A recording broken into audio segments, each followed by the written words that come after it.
या व्हिडिओमध्ये आपण बघणार आहोत की एंजल वन मध्ये फंड कसा ऍड करायचा आहे आणि इक्विटी मध्ये ट्रेड कसा करायचा आहे. तर इक्विटी मध्ये दोन प्रकारचे ट्रेड असतात, एक म्हणजे इंट्राडे आणि एक म्हणजे डिलिव्हरी. तर चला बघूयात. फर्स्ट ऑफ काय करायचंय, मोबाईलच्या बॉटम साईडला तुम्हाला अकाउंट नावाचा एक ऑप्शन दिसेल जो हायलाइट होत असेल. अकाउंट वरती क्लिक करायचं. तुम्हाला स्क्रीनवरती दिसेल विड्रॉल आणि ट्रान्सफर दोन ऑप्शन दिसतील. एक नंबरला आहे विड्रॉल आणि 2 नंबरला आहे ट्रान्सफर. ठीक आहे. तर याच्यामध्ये ऍड फंडचा जो ऑप्शन आहे याच्यावरती क्लिक करून आपण फंड ऍड करू शकतो आपल्या अकाउंटला. तर सिंपल प्रोसेस आहे, तुम्हाला लक्षात येईल अशी. ऍड फंड वरती क्लिक करायचं.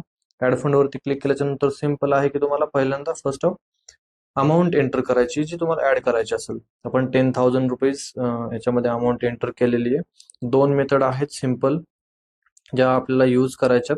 कोणत्याही मेथड आहेत जे यूज करू शकतो आपण. तर फर्स्ट ऑफ UPI आहे आणि सेकंड ऑफ तुम्हाला नेट बँकिंग आहे.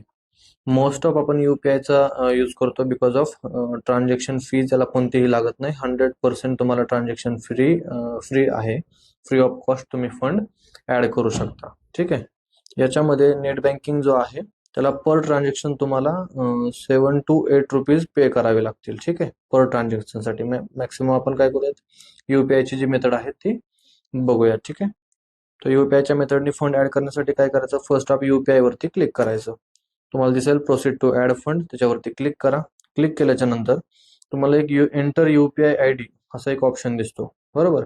इथं UPI ID एंटर करायचा आहे. एंटर करताना लक्षात ठेवा कोणत्या तुम्हाला अकाउंटचा UPI ID एंटर करायचा आहे हे महत्वाचं आहे. तर याच्यात प्रत्येकाने लक्षात ठेवायचं आहे की जे बँक अकाउंट तुम्ही डीमॅट अकाउंटला लिंक केलंय ते तुमचं UPI ला पण लिंक असायला पाहिजे. बरोबर. UPI ला जर लिंक असेल, दोन्ही सेम अकाउंट दोन्हीकडे लिंक असेल तर त्याचा UPI ID तुम्ही तिथं यूज करू शकता फंड ऍड करण्यासाठी. जर स्वतःच दुसरं कोणतं अकाउंट असेल जे डीमॅटला लिंक नसेल, ठीक आहे, बँक अकाउंट डीमॅटला लिंक नसेल, तर त्या अकाउंटवरून तुम्ही फंड ऍड करू शकता का, तर नाही करू शकत. तर याच्यासाठी तुम्हाला ते दोन्हीकडे लिंक असायला पाहिजे. आता मी काय करतो की जे माझं डीमॅटला अकाउंट लिंक आहे बँक अकाउंट, ते अकाउंट फोन पे ला पण लिंक आहे. याच्यावरती मी काय करतो, माझा UPI ID चेक करतो आणि तो UPI ID मी इथं एंटर करेल. ठीक आहे. तर माझा UPI ID मी एंटर करतो. ठीक आहे. माझा UPI ID इथे एंटर केला. एंटर केल्याच्या नंतर तुम्हाला प्रोसीड करायचंय. प्रोसीड केल्याच्या नंतर कोणती प्रोसेस होईल, ठीक आहे. आता याच्या जागी आपण एकच मिनिट अमाऊंट जी आहे ती 1000 करूया. ठीक आहे.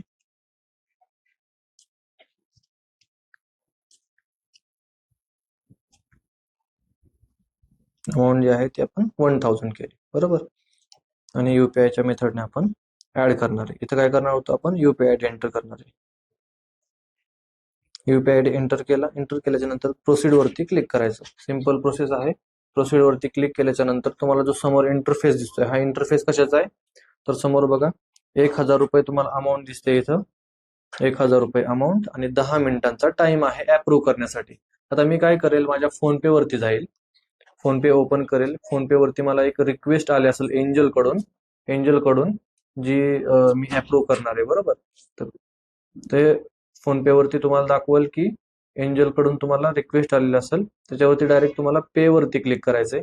पे वरती क्लिक केल्याच्या नंतर तुमचा 4 किंवा 6 अंकी जो पिन असेल, ट्रान्झॅक्शन पिन, तो तिथे एंटर करून सबमिट करायचं. सबमिट केल्याच्या नंतर तुम्हाला दिसेल की ही विंडो ऑटोमॅटिकली क्लोज होऊन जाईल. तुम्हाला ही विंडो क्लोज करण्याची गरज नसते. आता मी पेमेंट सबमिट केलंय, ही विंडो तुम्हाला दिसेल की ऑटोमॅटिकली क्लोज होऊन जाईल. दिसते ट्रान्झॅक्शन सक्सेसफुल आलेले 1000 रुपये आपल्या एंजल वनच्या अकाउंटला ऍड झालेले आहेत. विथिन सेकंदांमध्ये तुम्ही आता बघाल की आपल्या ट्रेडिंग बॅलन्स जो 53 रुपये 15 पैसे होता, तो आता किती दिसतोय, 1053 रुपये 15 पैसे. विथिन सेकंदांमध्ये, म्हणजे ट्रान्झॅक्शन सक्सेसफुल झाल्यानंतर विथिन सेकंदांमध्ये तुमचा जो बॅलन्स आहे तो तुमच्या ट्रेडिंग अकाउंटला ऍड केला. वॉचलिस्ट मध्ये आपल्याला येस बँक नावाचा आपण स्टॉक ऍड केला आहे. हा येस बँक जो ऍड केलाय हे कोणतेही सजेशन्स नाहीये. ठीक आहे. तर येस बँक नावाचा हा स्टॉक आहे, कमी किंमत आहे याची. याला आपण कशा पद्धतीनं बाय करू शकतो हे आपल्याला बघायचंय. तर बाय करण्यासाठी येस बँक वरती क्लिक करायचं. क्लिक केल्याच्या नंतर पूर्ण जो इंटरफेस ओपन होतो याच्यामध्ये, याच्यामध्ये बॉटम साईडला ग्रीन कलर मध्ये बाय नावाचा ऑप्शन आहे. बाय वरती क्लिक करा. क्लिक केल्याच्या नंतर तुमच्या लक्षात येईल की आता तुम्हाला जे सांगितलं मी की लॉंग टर्म साठी आणि इंट्राडे साठी दोन्हीसाठी आपल्याला याच्यामध्ये बाईंग करता येते. तर याच्यामध्ये तुम्हाला दिसेल की पहिला ऑप्शन आहे डिलिव्हरी. जर डिलिव्हरीवरती तुम्ही क्लिक केलं आणि ऑर्डर प्लेस केली तर हा स्टॉक तुम्ही लॉंग टर्मला होल्ड करू शकता, म्हणजेच कितीही वर्षांपर्यंत. आणि याच्यात व्यतिरिक्त दुसरा ऑप्शन काय आहे, इंट्राडे. आता इंट्राडे मध्ये जर तुम्ही ऑर्डर प्लेस करताय तर तुम्हाला 9:15 नंतर ऑर्डर प्लेस करता येईल आणि इफ एनी कंडिशन त्या दिवसाच्या 3:30च्या आतमध्ये तुम्हाला पोझिशन क्लोज करावी लागेल. मार्केट क्लोज होण्याच्या आतमध्ये तुम्हाला पोझिशन क्लोज करावी लागेल. आता इंट्राडे मध्ये जर तुम्ही पोझिशन क्लोज नाही केली तर ऑटोमॅटिकली ब्रोकर तुमची पोझिशन कट करून टाकणार आहे. ठीक आहे, ही झाली इंट्राडेची कन्सेप्ट. आणि डिलिव्हरी मध्ये काय असेल, तुम्ही एखादी क्वांटिटी बाय केली तर तुम्ही ते कितीही वर्ष होल्ड करू शकता. ही कन्सेप्ट याच्यामध्ये आहे. तर तुम्हाला मी ऑर्डर प्लेस करून दाखवणार आहे की कशा पद्धतीने आपण ऑर्डर घेऊ शकतो डिलिव्हरीसाठी. तर याच्यासाठी मी काय करेल, नंबर ऑफ शेअर्स मध्ये एक क्वांटिटी एंटर करतो. एक क्वांटिटी आपण बाय करून बघूयात की लॉंग टर्मला कशी आपण ऑर्डर प्लेस करणार आहे. तर याच्यासाठी प्रायमरी फोकस काय आहे की आपली ऑर्डर डिलिव्हरीमध्ये असायला पाहिजे. त्याच्यानंतर नंबर ऑफ शेअर्स आपल्याला इथे एंटर करायचे. याची जी प्राइस रेंज आहे ती आता 23.75 रुपये आहे. तुम्हाला मी मार्केटमध्ये ऑर्डर प्लेस करून दाखवतोय. रिक्वायर्ड मार्जिन दाखवेल तुम्हाला अप्रॉक्स 23.70 रुपये प्लस चार्जेस आणि अवेलेबल मार्जिन जे आहे ती 1053.15 रुपये आहे. तर ऑर्डर आपण प्लेस करून बघूयात. सिंपल आहे. नंबर ऑफ शेअर्स ओपन केले, एंटर केले, बाय वरती क्लिक करायचं आणि फक्त कन्फर्म वरती क्लिक करायचं. कन्फर्म वरती क्लिक केलं की हा स्टॉक जो आहे तुम्हाला ऑर्डर बघा बॉटमला दिसेल, ऑर्डर प्लेस्ड अँड एक्झिक्युटेड.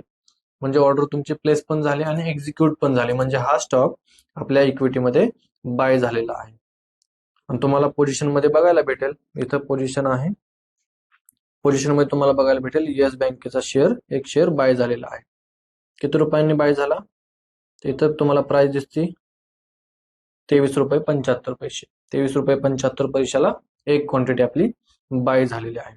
आता हीच पोझिशन उद्या तुम्हाला पोर्टफोलिओ मध्ये इक्विटी सेक्शन मध्ये दिसेल एक क्वांटिटी. ओके, आजचा पूर्ण दिवस ही पोझिशन मध्ये दिसेल आणि दुसऱ्या दिवशी तुम्हाला तो दिसेल पोर्टफोलिओ मध्ये इक्विटी मध्ये. जसं की या व्हिडिओमध्ये आपण बघितलंय इक्विटीमध्ये ट्रेड कसा करायचा, तसे आपले अनेक व्हिडिओ येणार आहेत आपल्या इन्कम सोल्युशन चॅनलला. तर युट्यूब चॅनलला सबस्क्राईब करायचं विसरू नका.